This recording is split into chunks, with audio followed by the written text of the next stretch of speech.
Can't do that. You eat my cooks, I'll have nothing to keep the flies away. Nothing at all. You're a lovely bird, a Moluccan cockatoo. Of course, you don't come from Australia. You come from the island of Malacca. That's why you're called Moluccan cockatoo. That sort of thing. Now you can't have them till Christmas. There we are. Good day, you lucky people. Here we are today on the island of Tenerife at Loro Parque, a home of the world's largest parrot collection, to make a programme for you about the breeding and care of these birds in captivity. The hat and the corks are optional, but without more ado, let's get on with the show.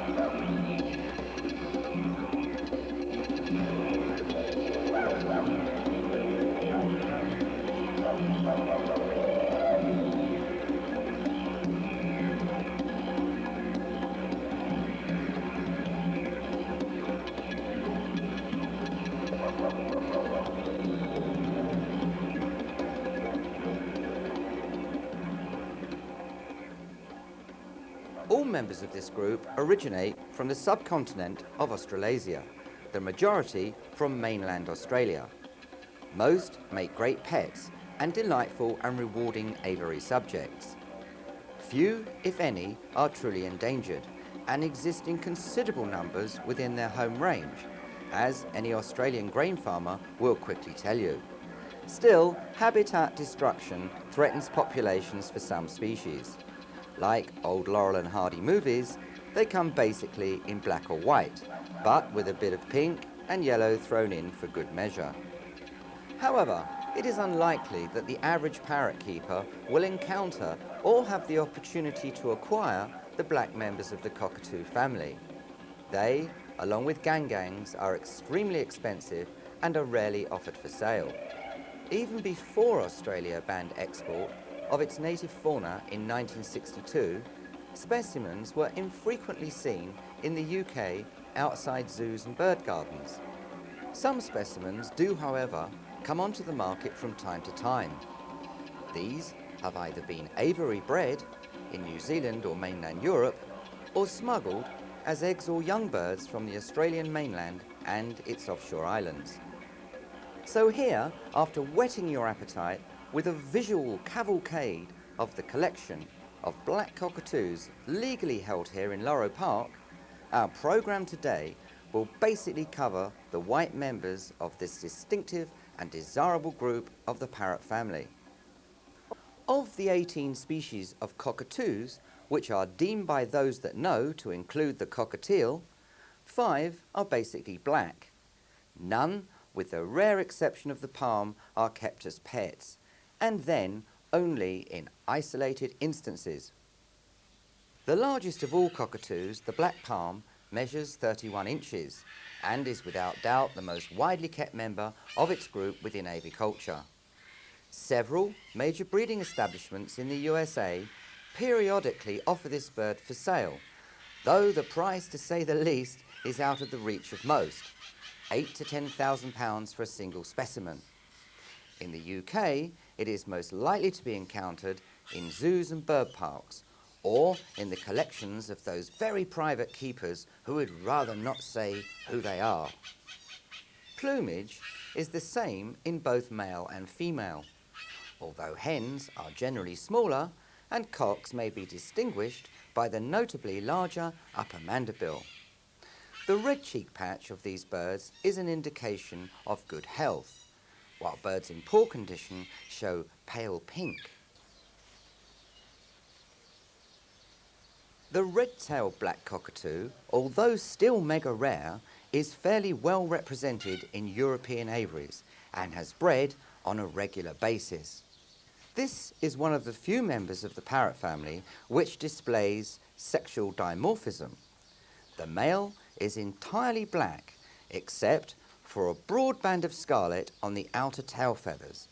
The female is dotted on the head with orange and yellow and barred under the tail with the same colour. Records show this species to lay only 1 or 2 eggs in a clutch.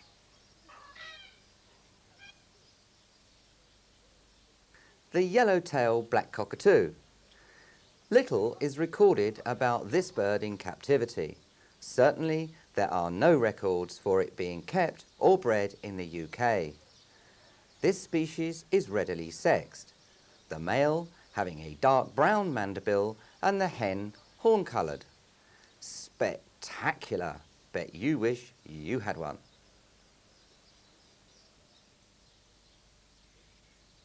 Even visual sight of this bird is unlikely, if not remote, outside of its native Australia. Captive held and bred by a number of keepers in that country, it is, unless Oz does a sudden about-turn in its native fauna policy, unlikely ever to be seen in UK aviaries. Attractive and closely related to the red-tailed, incubation periods are given as being as long as 35 days for the 1 or 2 eggs laid. The white-tailed is reported to enjoy considerable amounts of green food, lucky for cabbage growers. Slow breeders in the wild, perhaps as low as 1 chick every 1 to 3 years, they are, like other members of this group, a great avicultural rarity.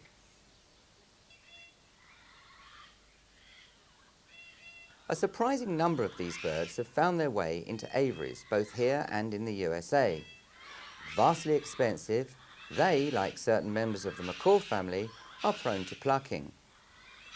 Sexing is no problem at all, the cock being distinguished by its red head, lacking in the female.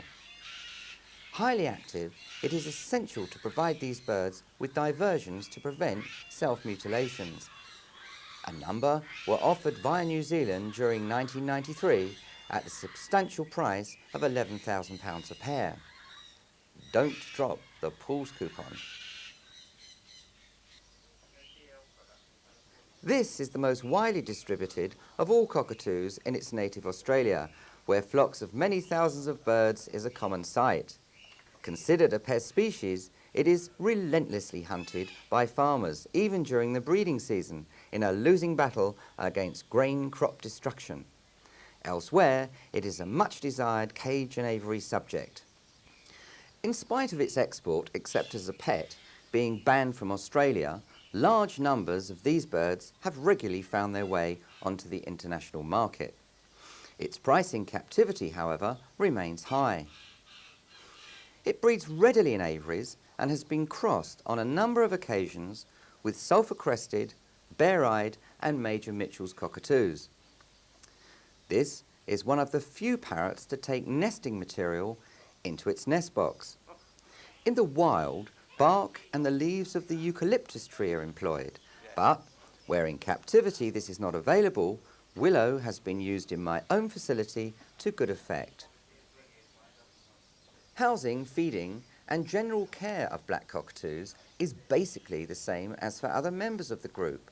However, a thorough investigation of these and other points of interest may be found in Australian Cockatoos, the excellent book by Stan Sindel and Robert Lynn. Fortunately, most members of the white cockatoo group enjoy a healthy population within aviaries worldwide, and with few exceptions are readily available. The largest of these, at 19 inches, is the true greater sulphur-crested cockatoo, which, like all Australian mainland birds, became a commercially banned export in 1962. It has, however, because of its pet status, been legally allowed to leave its native country where ownership in the previous 3-year period could be proven by the exporter, who incidentally had to show they were leaving Australia to take up residence elsewhere. In time, a good number of these birds passed into the hands of breeders, so that today a reasonable number populate our aviaries. These birds, when available, make excellent pets and can live for perhaps 50 years or more. Though frequently confused by the novice with its mainland cousin, the triton differs in having the skin surrounding the eye blue and a far heavier beak and bolder head. Inhabiting New Guinea, the Western Papuan Islands and Indonesia, this is the most frequently kept and bred of the large white cockatoos. Hand-reared specimens make delightful pets, but this species is very demanding and if ignored by its owner can become very noisy indeed in its quest for attention. Sexual maturity has been reached by birds bred in my own facility at only 4 years, though this may vary in individual specimens.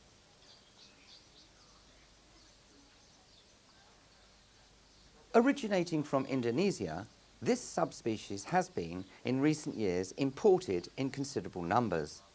Smaller in overall build than the triton, with a white rather than blue orbital eye ring, it has, however, never achieved great popularity among breeders and commands a considerably lower price when offered on the market.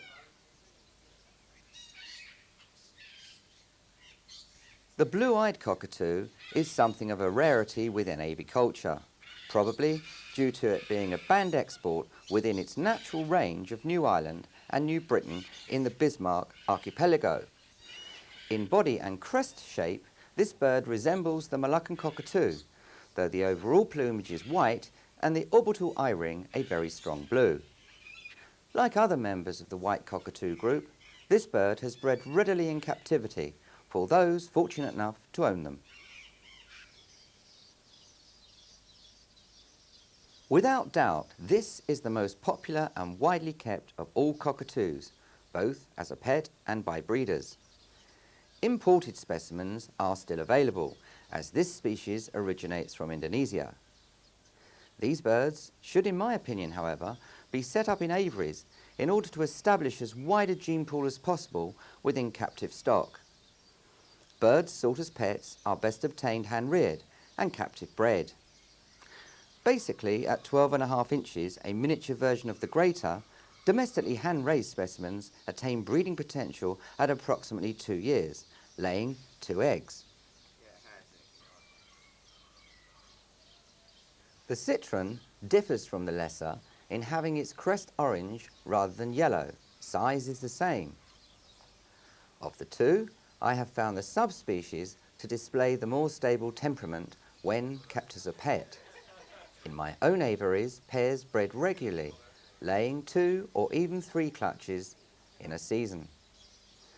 Though less commonly available than the abundant lesser, the citron, being confined in its natural habitat to the island of Sumba, Indonesia, is nevertheless today firmly established within aviculture.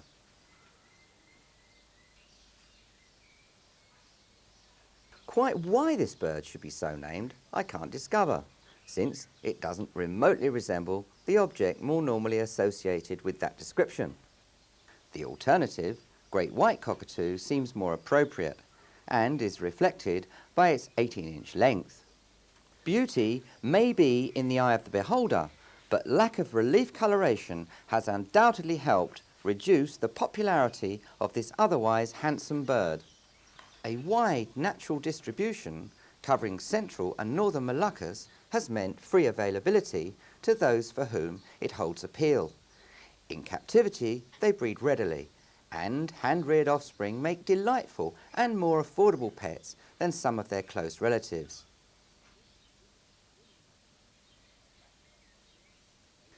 This is a truly magnificent bird, popular both as a pet and aviary subject.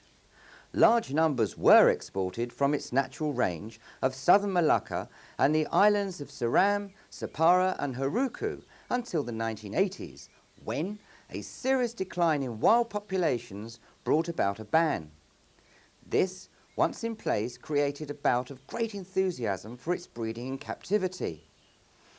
Good numbers are now being produced globally, with the greatest successes being found where 2 or more pairs are within the breeding setup. Hand-reared babies make exceptional companions, but it is important to keep close physical contact with the individual bird as it develops, in order to maintain a broadly based acceptance to all those it will come into contact with.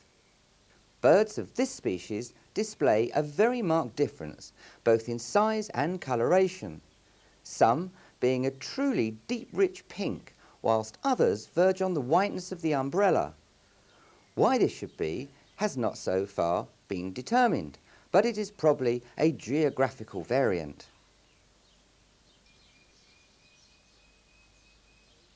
The red-vented cockatoo is not common in captivity, although some species do become available from time to time. Hens especially are difficult to obtain and appear to be highly strung.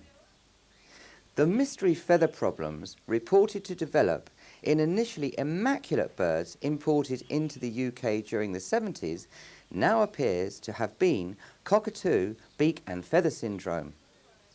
Indigenous to the Philippines, including Palawan and the Sulu Islands, this little cockatoo at 12.5 inches is never likely to be available in any considerable numbers, and the aggressive tendencies of the cock, especially during the breeding cycle, make it a more suitable subject for those with previous experience of keeping the genus.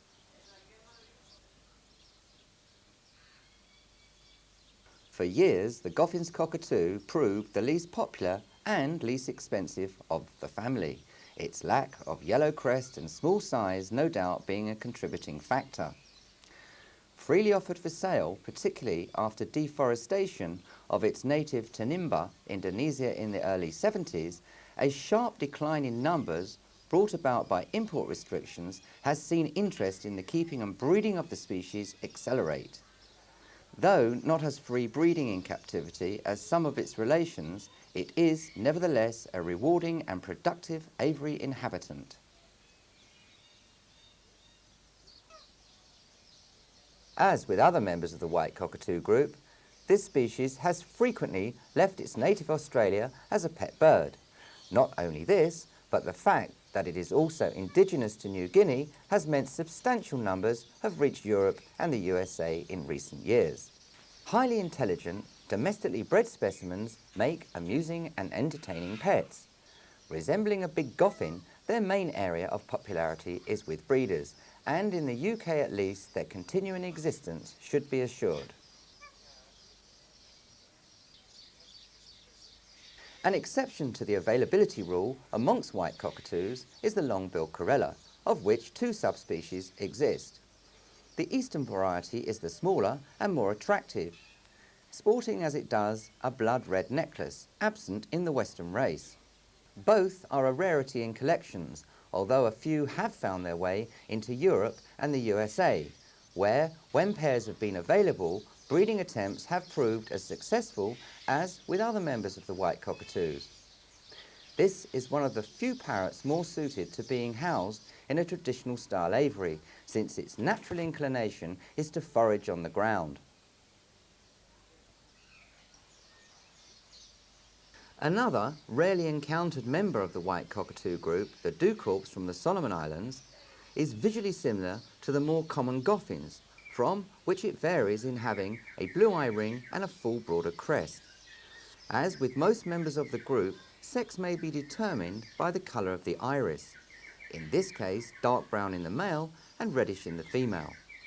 Few true pairs of these birds are held in aviaries worldwide, and in fact the very first captive breeding in the UK took place in only 1994. And this is Beau. As I said, Ducorps cockatoos are very rare and very rarely bred in captivity. This one was bred by Roger and Sue from Leicestershire, and it's the first breeding of this type of cockatoo in the UK. A lovely bird, has a potential to fly around the studio when you least want it to do so, but nevertheless it's kind enough and good enough to have come to appear before you today.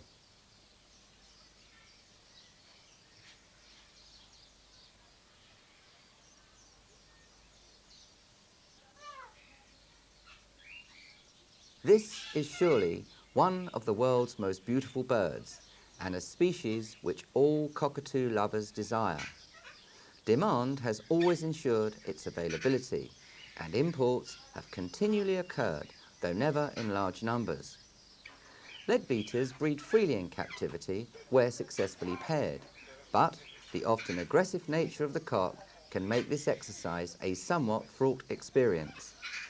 Great care must be given to the placing of males and females together, especially as hens of this species are generally extremely hard to obtain.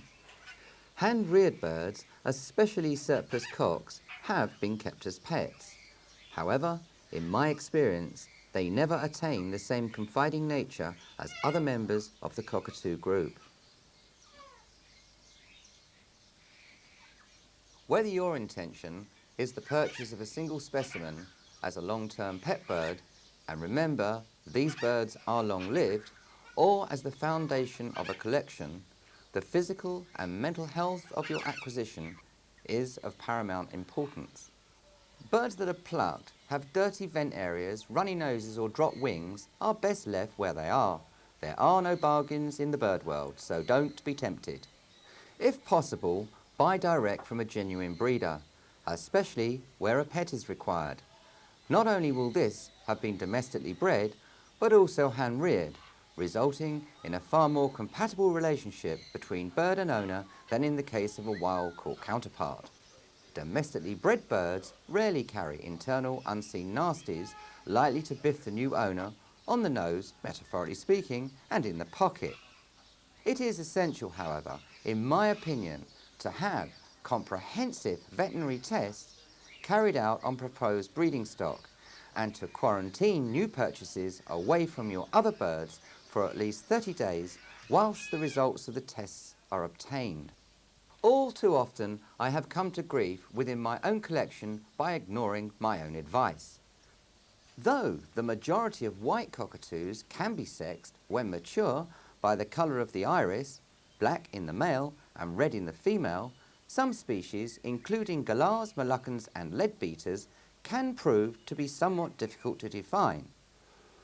Surgical sexing, therefore, eliminates the question mark.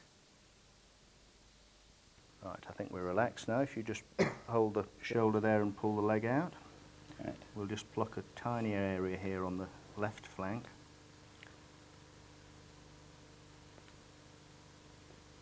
And just hold back this feathers and sterilise the skin with this alcohol disinfectant spray. Switch on and warm up the light source and make a very small incision just behind the last rib into the abdominal air sac, which is part of this very peculiar respiratory system that birds have, but for this procedure is very, very advantageous because the presence of all this gas in the abdomen makes it very easy to view the organs with the endoscope. In a mammal, or you and I, if this sort of thing was necessary, we'd have to be inflated with gas so that the surgeon could separate the organs and see what he was looking at. Right. So I push through now to the air sac beyond to give me a clear view of the gonad. This is a male. Being a cockatoo, it's got a very dark testis, almost black in colour, which is quite characteristic of this group of birds.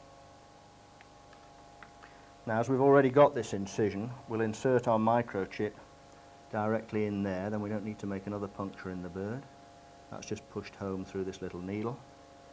What's the actual purpose of microchipping the bird? Well, chiefly identification, and nowadays very much for security. We'll just check that there's a read here. There we are. So that's functioning. And that has a number on there. I mean, is that possible to duplicate that number? No, they're individual randomly generated numbers. Right. There are various systems, all of which have a different kind of sequence of letters and numbers. We'll just close this hole with a single dissolving suture.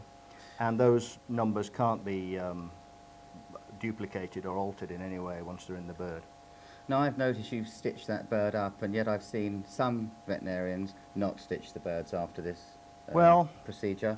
Yes, quite a lot of people don't do. I prefer just for the sake of half a minute, just to close that hole, because it is into the bird's air sac, and it does stand the risk until it's healed, which happens within a day or two, of allowing dust or dirt to get in there. Right. Now that's the sexing procedure finished. We'll put on a identifying ring so that the sex of the bird can be identified externally, as well as the microchip. In this case it's a male, so we'll put on a black ring. Now these are unusual looking rings. Can you tell us a bit about those? I mean, these rings come from Switzerland, and they are unique to the Swiss Bird Club, who very kindly supply them. They're an alloy ring in 2 different colours, and they have a number, and also the zoological nomenclature, 1.0 for male and 0.1 for female. Right. And they lock with this little steel pin, stainless steel pin. And the advantages of this are twofold. One is that the bird can't then close the ring onto the leg. It is effectively now a closed ring. Right. But this ring, if it's removed, can't be used again. It can't be removed without destroying it. So Right. it can't, for example, be removed unscrupulously and put on the leg of another bird, possibly of the opposite sex. These birds therefore can't change sex, as So we some just have been known to do. Make a note of the number. Right. And we'll just do 1 or 2 procedures with this bird, which would help us to diagnose in the laboratory possibly the possible presence of some of those diseases that cockatoos are prone to, that we'll talk about a little later. Okay. So first of all, I'll take a swab and collect from the bird's cloaca. This will give us an idea of the bacteria that are present in the gut and whether or not they're the right ones and in balance. And also we can submit this swab for psittacosis diagnosis or other virological studies as well, if we wished. That goes into its transport medium there. And we'll take a smaller one, a human nasal swab, to insert into the choana, which is the opening of the nostrils into the upper part of the roof of the mouth. Mm-hmm. So this is the upper part of the respiratory system where birds often harbour nasty bacteria. Right. And we'll check that as well. Not only can these bacteria harm the birds, but in the case of a potential breeding bird like this, they can be passed on to the chicks and cause quite devastating disease in youngsters. Right. Now we'll just keep the bird out for a second longer while we take a small blood sample. This we'll do from the jugular vein on the right side, which is the largest one in the bird and perhaps the most accessible vein Right. for us. It's just this is a lot easier to do when the bird's asleep than when it's awake and trying to bite you at the same time as you're trying to hold it. Vein's quite small in a small cockatoo like this, but puncture it with a small needle, we should be alright. We don't need much blood for these diagnostic tests. 0.5 ml will do nowadays. That's it. Just hold that down for a second.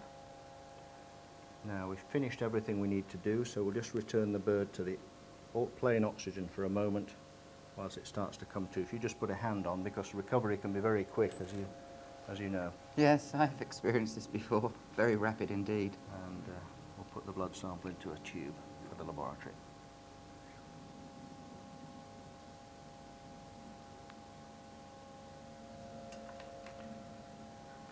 And that's everything we need to do. There we So now we can have return the this bird to... sexed, identified, ringed and checked out, and it can be returned to its box to recover within a couple of minutes.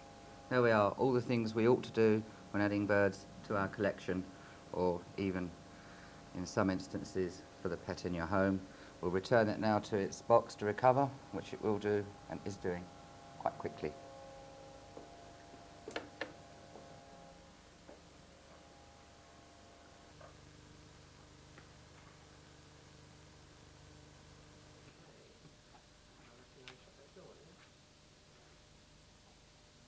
Yeah?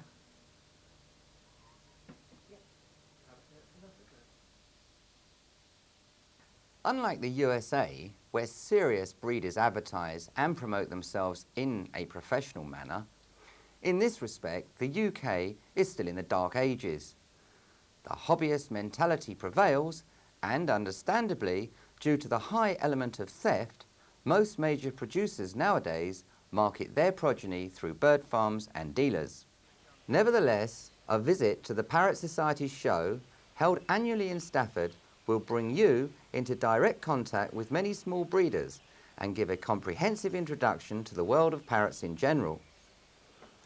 Birdkeeper, a monthly magazine, and the weekly Cage and Aviary Birds, both available from your newsagent, will provide useful information on sourcing birds and related products. Today, most reputable breeders close ban the babies they produce, and many will also supply a certificate of hatch and health. Certainly, these are things to look for when purchasing a genuine domestically bred bird. Some commercial establishments also offer insurance within the condition of sale. Where they don't, or if you are dealing with a small private breeder, it is certainly an optional extra to consider. Though there are a number of specialists in this field, such as Golden Valley, the single pet bird can often be added to one's household policy for a minimal additional fee.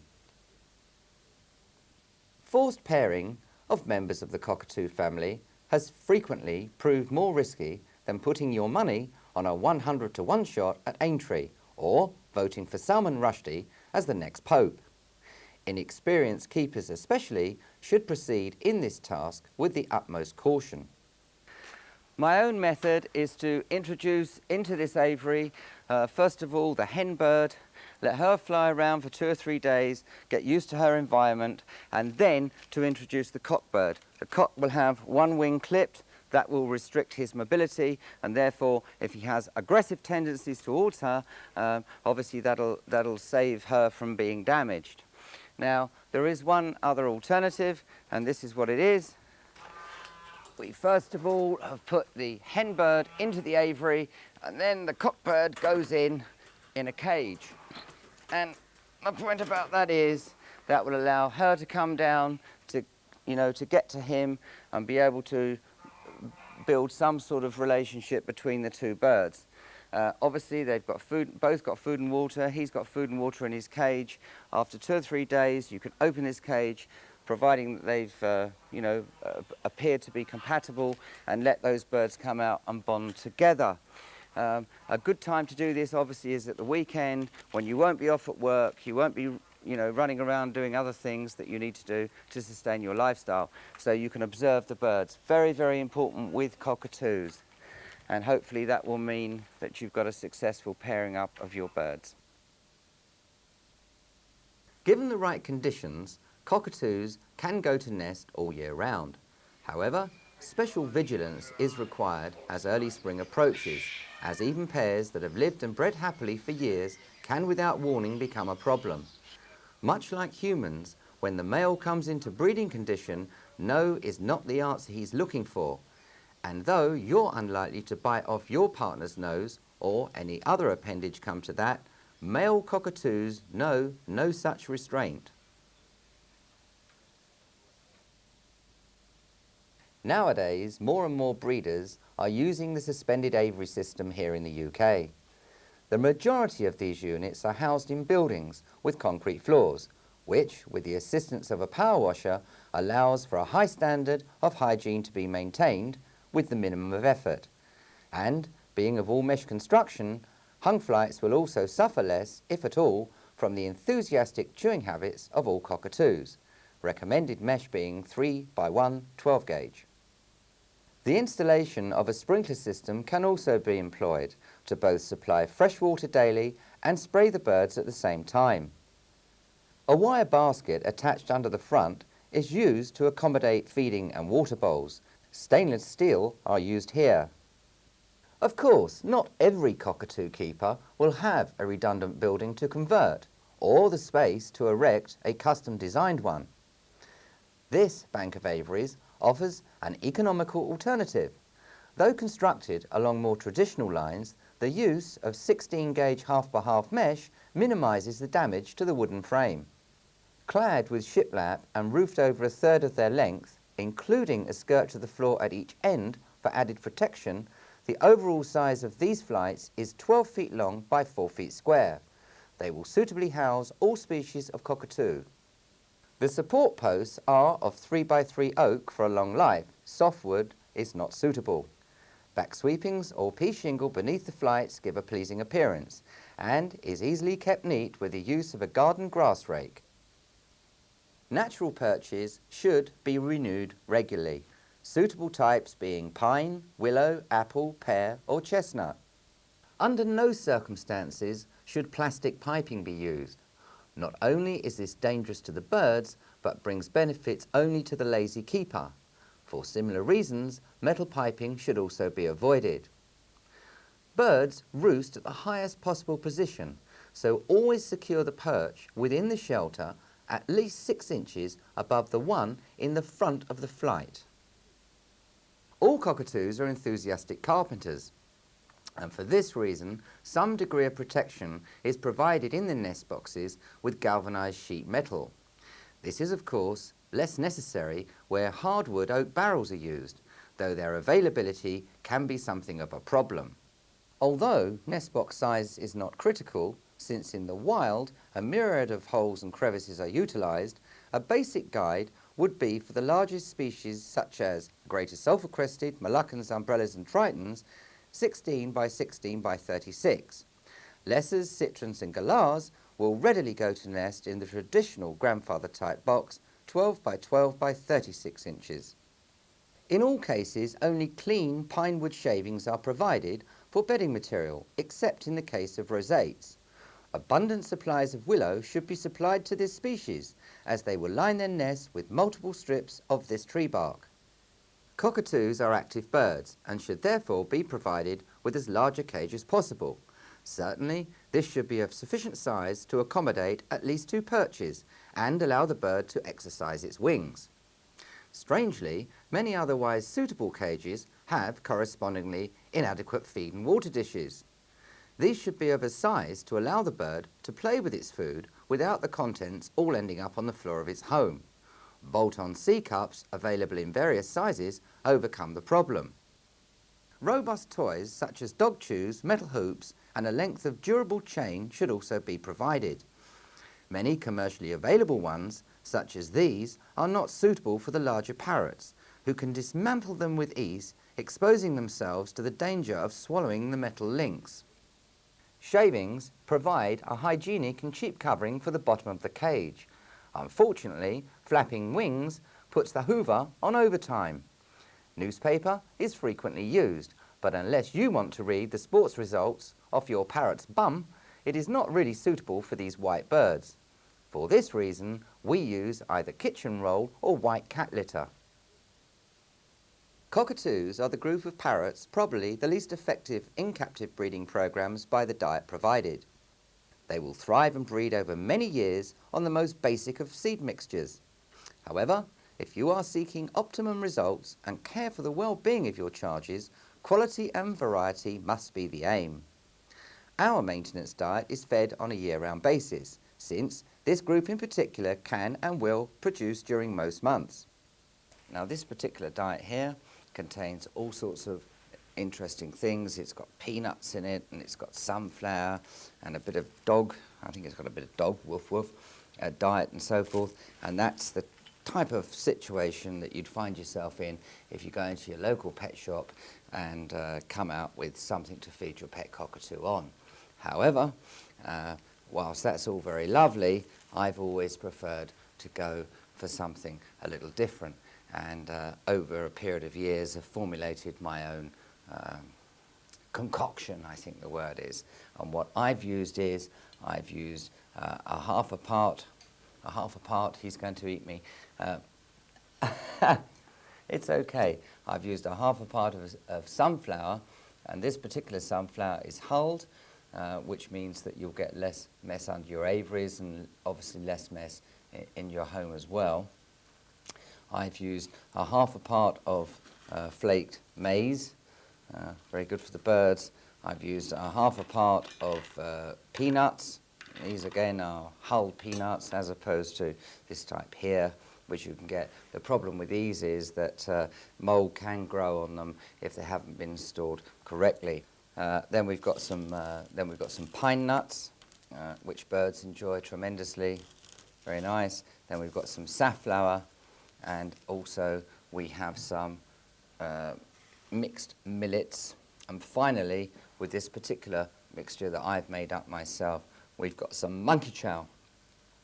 This doesn't mean, in fact, that your birds are going to start swinging around in the trees, and hopefully they won't, but it's very good and contains all the nutrients and minerals that birds can absolutely enjoy. What we're going to do is to mix all of those together. We'll take this bowl and we'll add the sunflower, we'll add the flake maize, we'll add the peanuts, we'll add the pine nuts. Very nice this.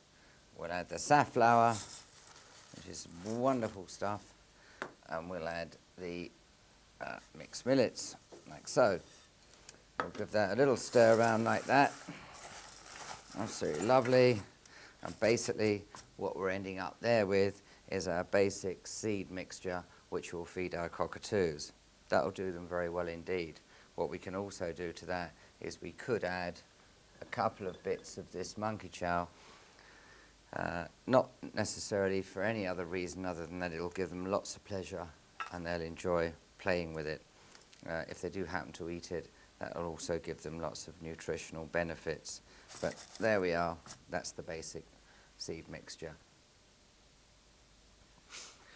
So there we are, that's what I recommend for the morning. The absolutely wonderful mixture that I've shown you there, but in the afternoon at about 4 o'clock I recommend something different, which is an actual fruit and vegetable mixture. And what we'll use for this is, we'll use some carrot. This is a carrot, and I'll chop that up for you, although I'm sure you know how to chop it up.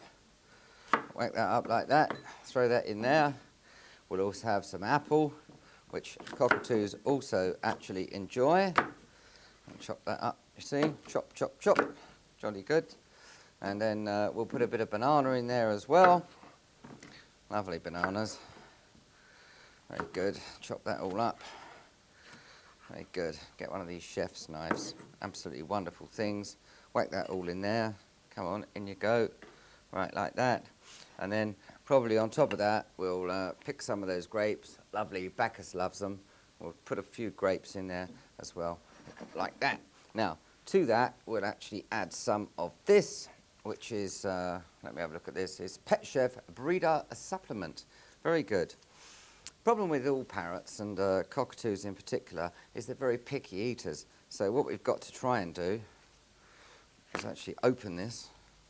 That's wonderful, isn't it? And put a bit of that on top of there.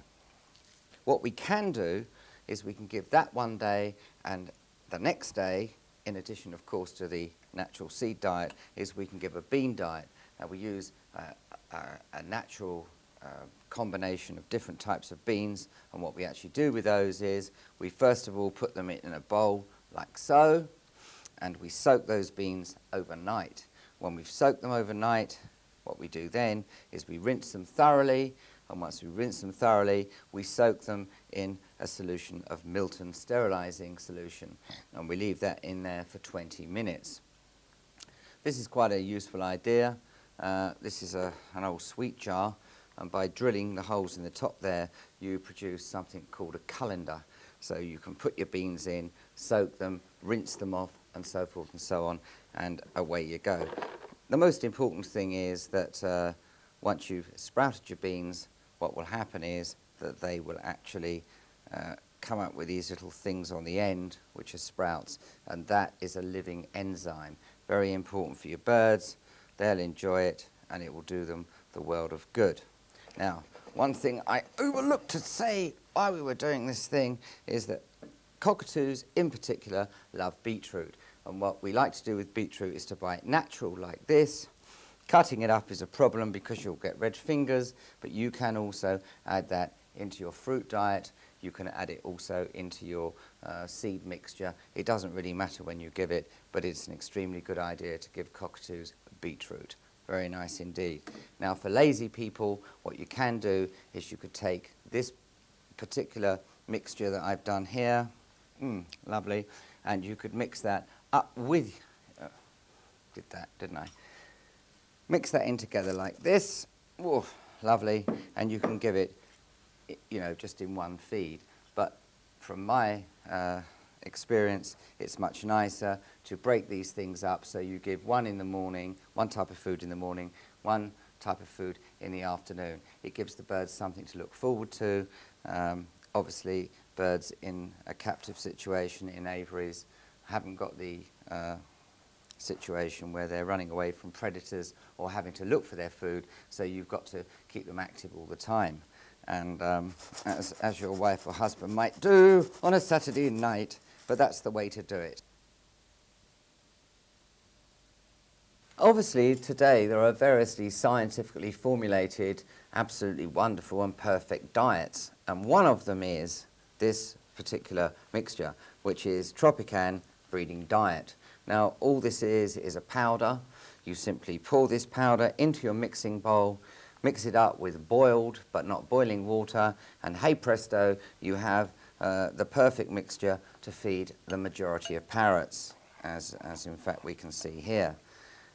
Absolutely marvellous, no problem at all, easy for the lazy person, and so on. However, not everybody will have availability or have an availability to that particular product, wonderful as it is. And if you want an alternative and a diet specifically formulated by ourselves for cockatoos, and not, I must say, recommended for any other species, because it's got a very high cereal protein content, so not good for Amazons, not particularly good for macaws, but certainly it's been very successful for cockatoos. And what that consists of is 8 ounces here of something called parrot pellets made by SDS.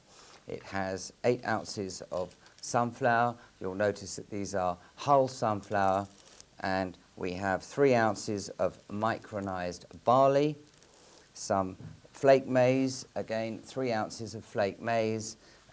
We've got 3 ounces of pinhead oatmeal, and we've got 1 ounce of wheat germ. Now, what we actually do is we take all of those components, all those elements, and we put them into our blender, which we won't turn on because if we do, it'll blow the head off our sound cameraman, or our sound person, not our cameraman.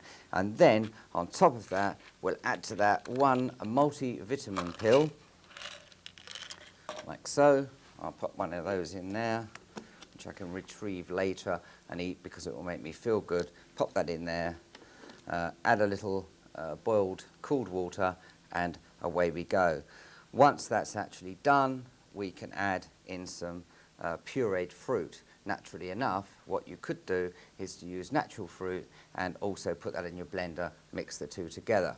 Now, obviously, the amounts I've given you may not relate to your particular situation because you might have 100 birds or you might have only 1 bird. But what you can do, if you've got any left over, you can put that in your fridge. You can keep that there quite safely for 2 or 3 days without any problem and use it thereafter. So there you are, 2 different types of formula in which to feed your hand-raised baby birds. And this particular bird behind me was in fact brought up and fed from 8 days old on the diet that I've just described to you. Of course, one of the problems we've got with pet cockatoos is they often get overgrown toenails, and one of the reasons for that is that people give them the incorrect perches. The incorrect perch would be either a plastic tube, which often these type of stands come with, or alternatively one of those hardwood poles that people are very fond of giving their pet bird. All quite wrong. What you really need is a natural perch like this, which undulates, and as the bird stands on it, it enables the claws here to wear away quite nicely, and also allows the food, or actually I'll say that again, the foot to exercise. Now, nevertheless, sometimes those little claws can become overgrown. And what you do, particularly if you've got a hand-raised baby bird, is you simply take an emery board like this, and because the bird is tame, it'll allow you to gently file away. He's running away now, but I'm telling you he will. He doesn't really mind, and we'll just give him a gentle filing like that, There we are. That's not too bad, is it? And that'll just take off that tip that tends to stick in your arm and become rather unpleasant. However, some cases are rather severe, and what we'll do for that is we'll take one of these. Now, these are in fact not dod clippers, but dog clippers.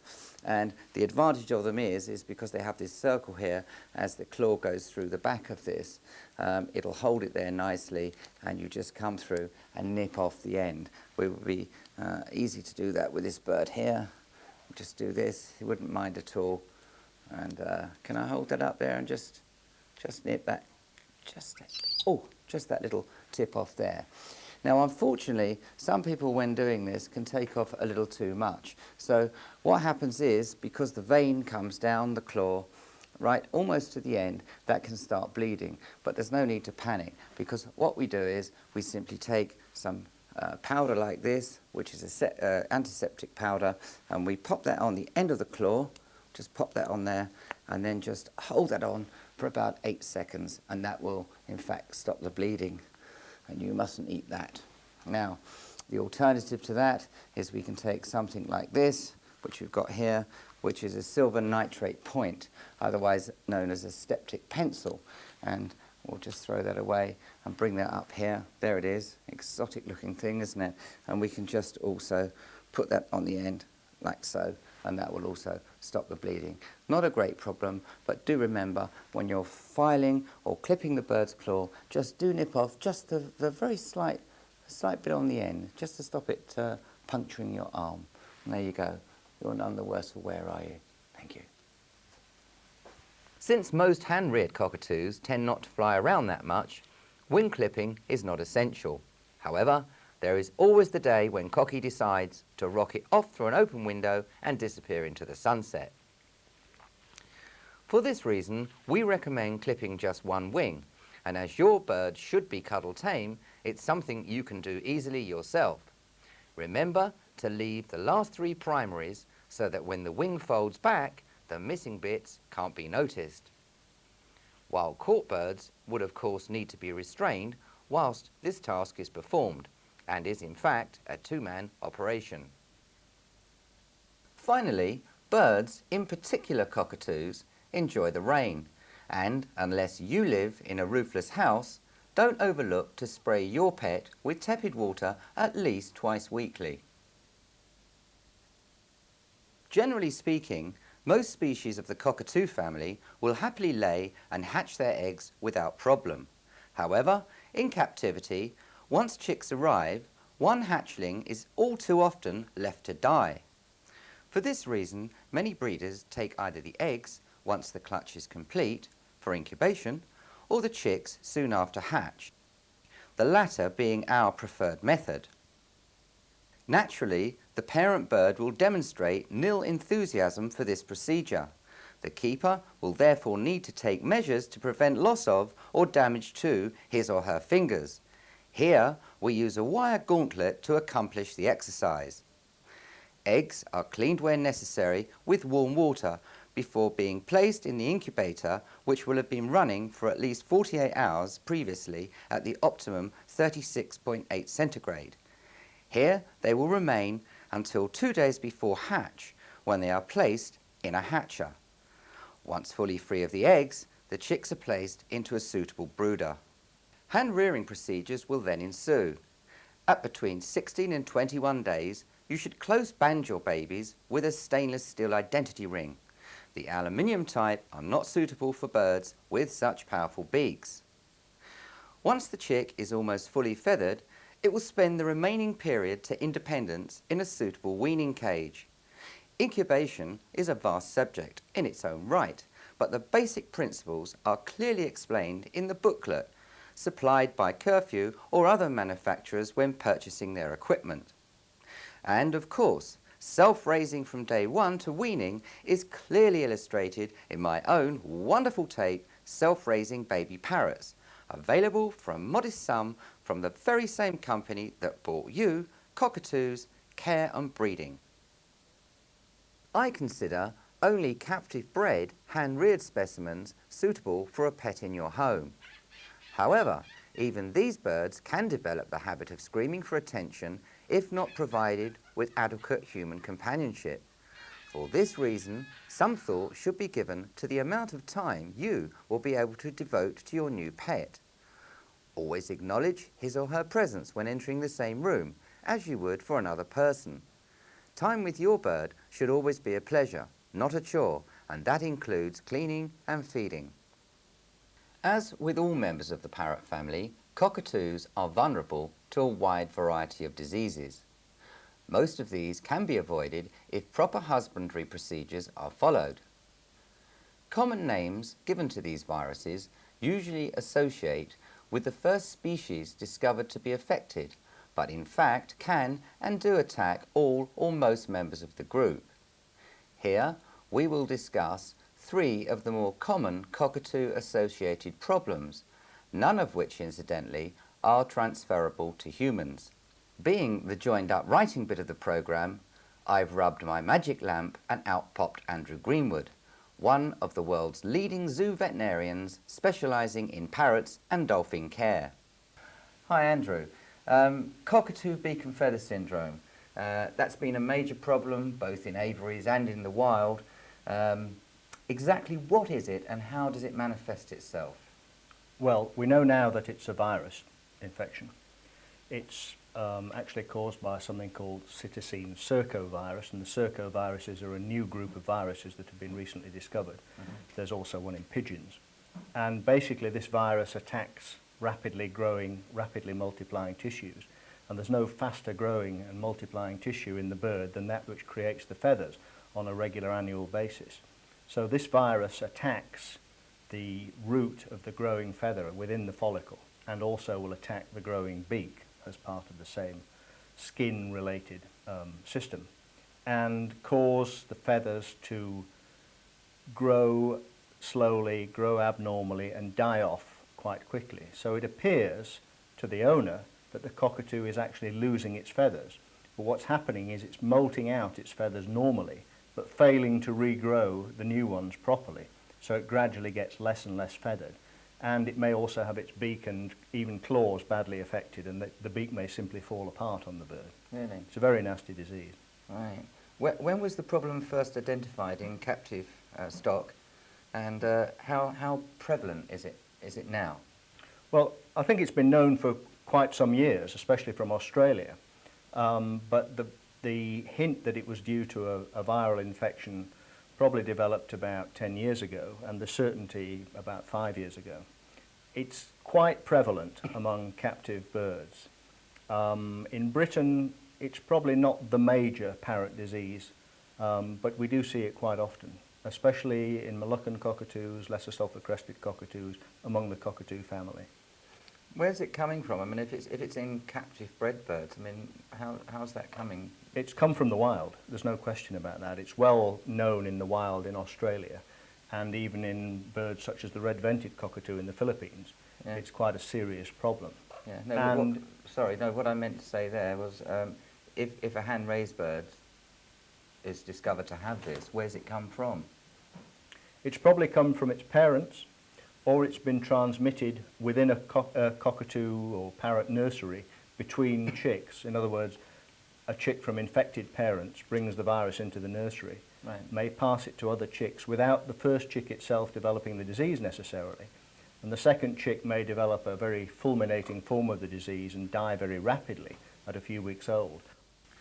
So, how can the prospective purchaser of a pet bird avoid this problem? Well, the best way to avoid buying a parrot with any contagious disease is to buy it from a breeder whose record you know. You know that they've got healthy stock and they have a record of producing healthy stock.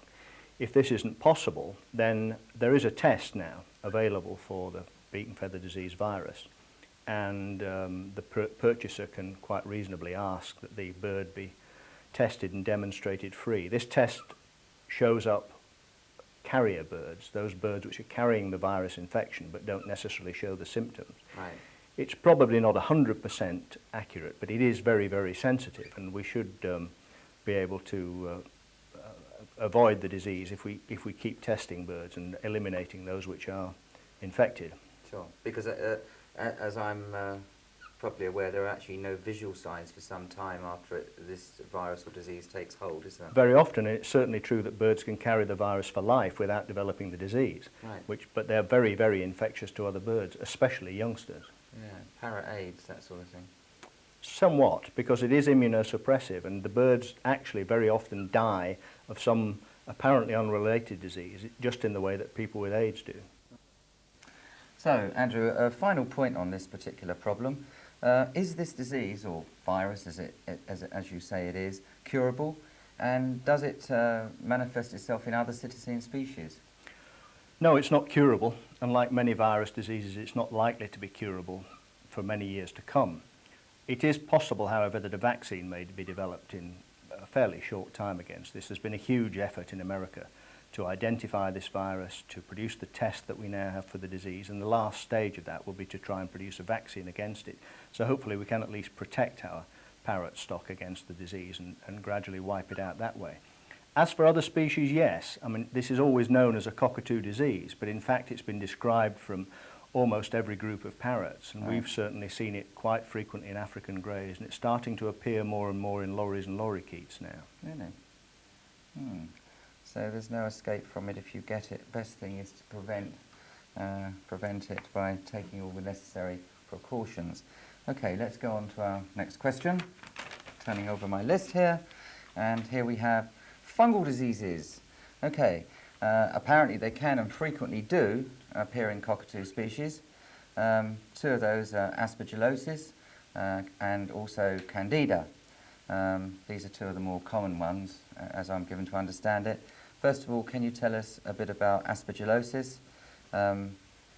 What is it and what are the clinical signs?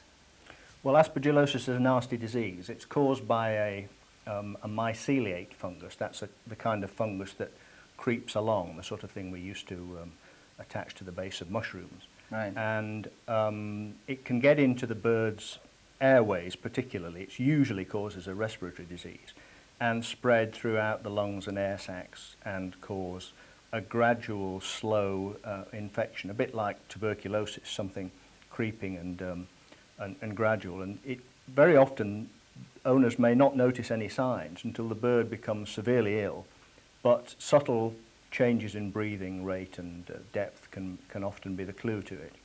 It's very, very difficult to deal with. What's the normal cause of this? I mean, where's it all coming from? It's in the atmosphere. These funguses produce spores, and they spread by spores spreading on the wind. Right. And they're particularly prevalent in media like hay and straw, especially if they're damp and rotting, and vegetation. So the obvious thing to do is to avoid these with birds as far as possible. And if birds get a big challenge of these spores, they can become infected. Right. I mean, is Aspergillosis actually curable, and what's the treatment? Technically speaking, it is curable in that there are good antifungal drugs now that are effective against the organism that causes it. The problem is that these tend not to get applied to the bird until very severe advanced disease is developed. And that's perhaps the reason why treatment fails so very often. Candida is reported in Australian Cockatoos, that excellent book by Stan Sindel and Robert Lynn, to be a major problem with the upper digestive tract of young hand-reared cockatoos.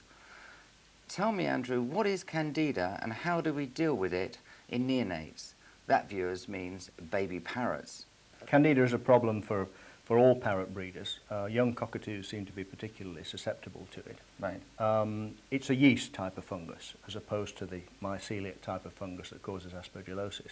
And under the microscope you see little round budding yeasts of the type that are used in brewing and so on. They look very similar. Right. These affect the surfaces usually of the internal surfaces of the bird, so the lining of the mouth, the lining of the crop, and sometimes they'll actually take hold right through the gut, but mostly it's the upper part of the gut, right. The crop, the mouth, and the esophagus. And they produce a kind of white toweling appearance by growing on the surface. And the bird has symptoms often of regurgitation, failure to turn over the crop, failure to feed properly, and general debility and loss of weight, failure to thrive. It's probable that Candida infections are largely secondary to other things. In other words, the Candida yeast can attack this surface, which is called a mucosa, a lining surface of the body, Right. when that surface's integrity is damaged. And that's most often probably due to bad nutrition, particularly vitamin A deficiency. Right. So an adjunct treatment to the therapy of Candida, which is much more effective than Aspergillus, is also the administration of vitamin A Right. and other nutritional support. It becomes a cyclical thing. The bird's nutrition is bad, then it gets the Candida infection, so its nutritional state gets worse, and so on and so on. Sure, sure. I've read in different places that you can administer some sort of drug through the hand feeding mixture. Is it for Candida? Yeah. Is that Most antifungal drugs are very effective against Candida, and they can be given by mouth. right? So there's usually little trouble in effecting a cure, provided the disease isn't too far advanced. So curable and not too much Curable, of a problem. but it needs watching out for. Right. It's Okay. certainly spreadable between birds on feeding spoons, syringes and hands and so on. And the origin of it is probably human. Really? It probably comes from people having habits like tasting the food in their mouth before they give it to the chicks and so on. We carry it in our mouths and hands and elsewhere, and Right. it's probably transmitted from humans to the birds. So really, again, the golden rule of hygiene. Hygiene. Yeah. Hygiene. Absolutely. Absolutely, every time. Okay. Finally, there is one other problem that is very common amongst cockatoos, particularly with these sort of guys behind me here, and that is that they will chew practically everything that comes into contact with them, particularly metal, and that can be a major problem. Andrew, tell us about chewing in cockatoos. I mean, what can this do to It's disadvantage very them? interesting what you say. I think the commonest presenting disease in cockatoos in our clinic is metal poisoning. Really? Yes, which is really surprising, and it surprised me when I began to realise this. They are, as you say, terrible chewers. Among all the parrot family, they're the most destructive. They'll go through perches and turn them into sawdust in minutes. And these galahs particularly will literally chew at wire. Now, the metal poisoning really takes two forms: lead poisoning and zinc poisoning. Right. And it depends in both cases on the birds actually swallowing particles of metal. Right. Sometimes very small, very, very small indeed. And then when they're in the stomach, particularly with the aid of grit, grinds them up and dissolves them. The bird absorbs them into the bloodstream, and it's that absorbed metal which poisons the bird. And they become sick, very depressed, sometimes start vomiting, diarrhea and so on. How do you diagnose metal poisoning? Well, most of this stuff will show up on X-ray very, very clearly, provided the particles are big enough. Otherwise, a blood test for lead and zinc levels, or even a test of droppings for the amount of lead and zinc in them will make it quite clear. The two different states, really, the two different poisonings occur separately between pet birds and aviary birds. The pet bird much more typically gets lead poisoning by wandering around the house unsupervised and picking at things like leaded lights in windows or bookcases, the foil from champagne corks. Or even eating my lead soldiers, yes. Exactly. Like that, yes. Children's toys, that sort of thing. Much more commonly, the aviary bird is zinc poisoned, and the zinc poisoning comes from the galvanizing on the wire. Right. Now, the bird may actually eat small pieces of wire if it's fine enough, but mostly it comes from the new wire that's used for building new aviaries that has little drips of galvanizing that haven't been removed, or that has excess galvanizing that these chaps will just simply chew off with their beaks. In fact, the Americans call it, very appropriately, new wire disease, and that just gives you the clue as to when it can happen and when it should be suspected. Well, that's fine, but the trouble is we can't use sort of naked mesh because it will go rusty and that would be worse. So, I mean, how do we go about that problem? Because we all build our aviaries out of galvanized mesh. Well, when we buy new galvanized wire, we must check it very, very thoroughly, literally square by square, for hanging drips of set zinc galvanizing, Right. and take those off with a wire brush, or go over the whole thing with a wire brush. And then, having done that, attack the surface with something like vinegar will do, acetic acid, some dilute acid, which will rapidly produce the kind of weathering that a few months of outdoor exposure will produce, the way the zinc goes dark and powdery.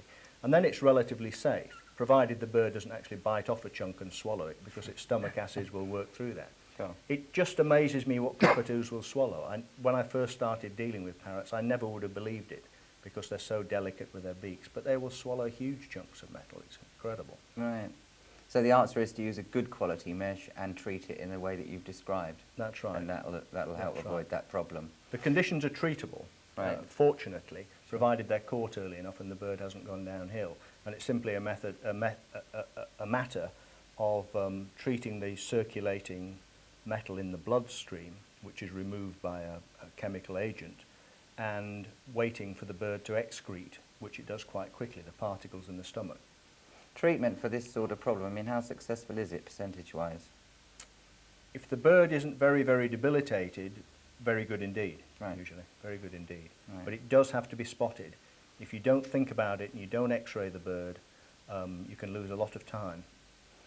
So all the way down the line, whether it's with cockatoos or any other type of parrot, husbandry is paramount. Take the time and care about your birds. There we are, there's Andrew and I discussing 3 particular problems which are pretty much common to cockatoos. And now we'll move on. Say goodbye to Andrew and let him go home to his wife. Lovely birds, aren't they, Andrew? Fabulous. Beautiful care. Very nice. Yes. It's extraordinary that these things are so common in Australia, and yet the price has never really gone down in this country. Mind you, once upon a time they was worth 20 quid each. They're breeding better.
This body really likes me.